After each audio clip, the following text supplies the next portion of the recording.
So, step number 2, the real reasons why you are single and how to work on improving yourself so you can find the right partner very quickly.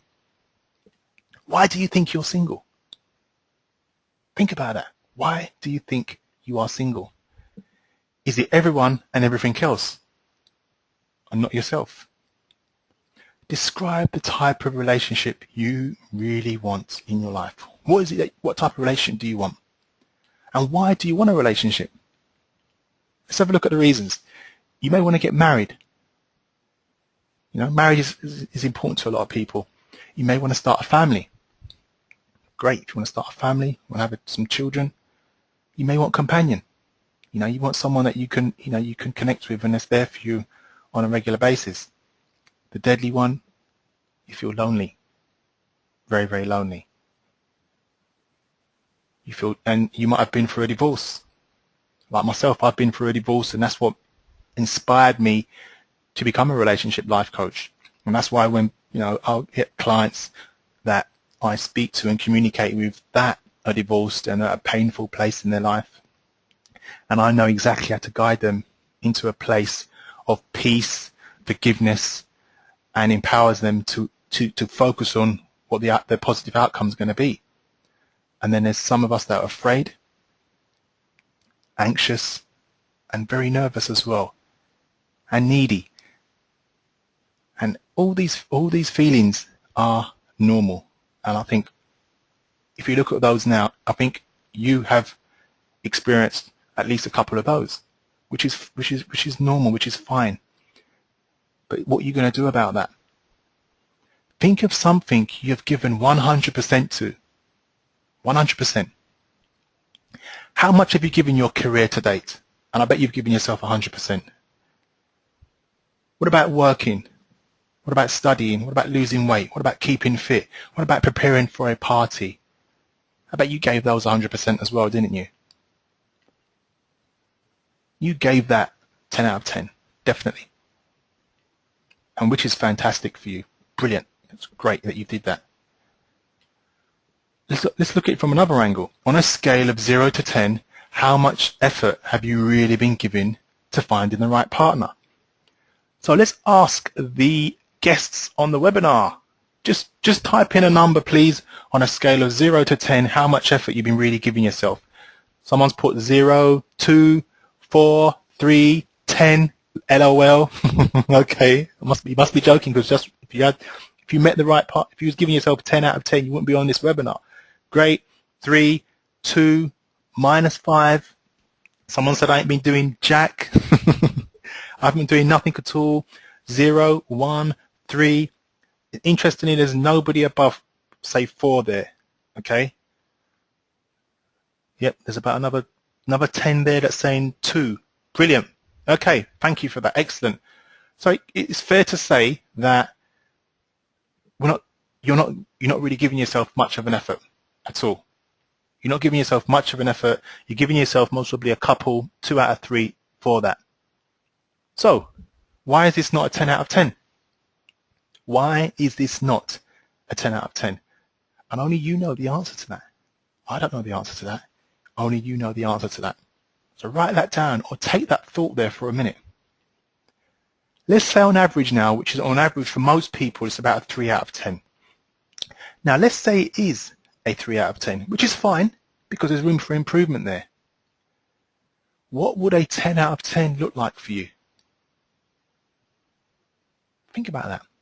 If you had nothing to worry about and no fear, and you left your house tomorrow and you went out there and gave yourself a 10 out of 10 to finding and attracting the right partner for you, do you really think you'd be single for a while? For a long while? Now, we are all afraid of showing our emotions, aren't we? Some of us are petrified about that, which is a normal emotion. But suppose you wasn't afraid at all. Supposing you never had any fear at all, none whatsoever. What would you do differently? What would you do differently? Let's say, suppose you had 6 months to live. Okay? Suppose you had 6 months to live. Suppose we say that from today, you start giving this a 10 out of 10. So you have 6 months to live. What would you do differently? Would you find yourself giving yourself more of an effort? Would you find that you'd have more energy? And you know that in those 6 months that you're going to find somebody to spend the rest of your life with?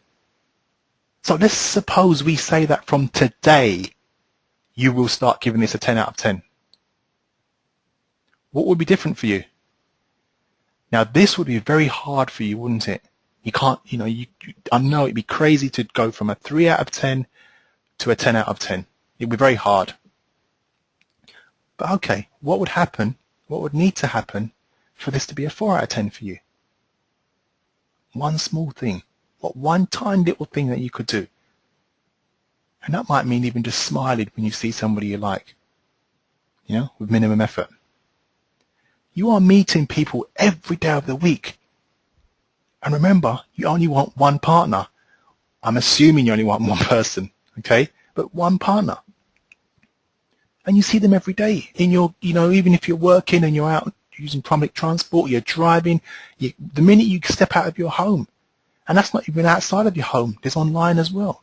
Social media, dating sites, so much more you can do. Smiling more when you see your type of partner, especially for the ladies. If you see a man that you like, and I keep saying this time and time again, if you smile at a man, you look so beautiful when you do that, because then he is thinking in his mind, she's beautiful, she's smiling at me, she's interested, and then he'll most probably start a conversation with you. And that's all you want, to start a conversation. Especially some men are shy and they may not want to approach you, but maybe that smile may prompt them to start a conversation with you.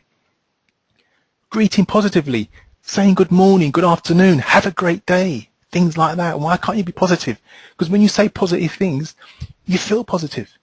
Even saying it to yourself in a mirror. I know it sounds crazy again, but this is you practicing and training yourself. Good morning, good afternoon, have a great day, all those types of things. And maybe we start off by you just smiling for a few weeks and then moving on to saying good morning. What's the worst that could happen? Ask yourself, what's the worst that could happen if you left today and you went out and you start to do those two things? What's the worst that could happen? Are you going to die? No. And you are not putting forth much of an effort and not taking advantage of the opportunities that are available to you on a regular basis. You're not, and you can do more. You have all the answers as to why you are single. I don't. You have them all. Now, by changing a few simple things, you will significantly increase your chances of attracting the right partner into your life. By just changing a few simple things. Watch how many people come into your life. This starts with you taking action.